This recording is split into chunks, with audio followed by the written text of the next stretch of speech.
जीव को पूर्व जन्म के संचित कर्मों के आधार पर योनि प्राप्त होती है। संचित शुभ कर्मों के आधार पर ही मनुष्य योनि प्राप्त होती है।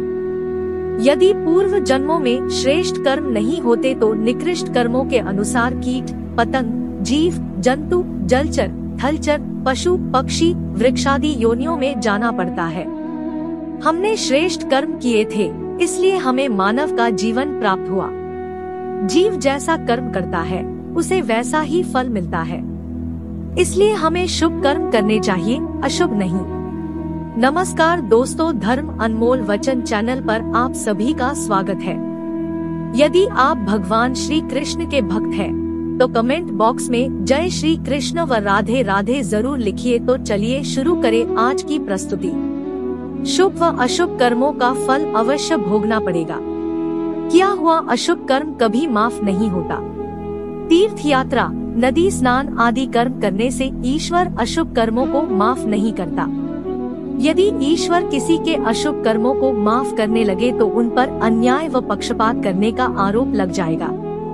मनुष्य का अधिकार केवल कर्म करना है, फल देना परमात्मा का अधिकार है।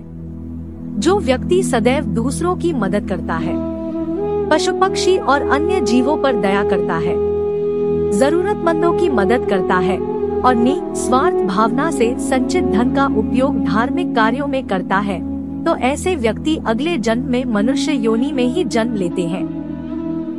जप, तप, दान, पुण्य, यज्ञ आदि कार्यों को करने से व्यक्ति के चित्त की दूषित प्रवृत्तियों का निरोध होता है और मन की वृत्ति श्रेष्ठ होकर व्यक्ति को श्रेष्ठ कर्मों की ओर प्रेरित करती है। पूर्व जन्म में किए गए श्रेष्ठ संचित कर्म और इस जन्म में किए कर्म से शुभाशुभ भाग्य का सर्जन होता है।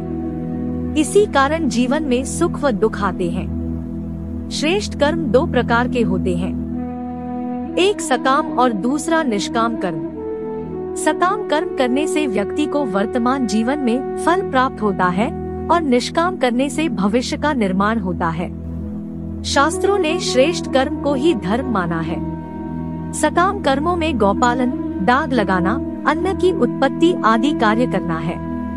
निष्काम कर्म में पुआ, प्याऊ, धर्मशाला, पाठशाला, असहाय एवं निर्धन की सहायता, औषधालय तथा परोपकार के काम शामिल है।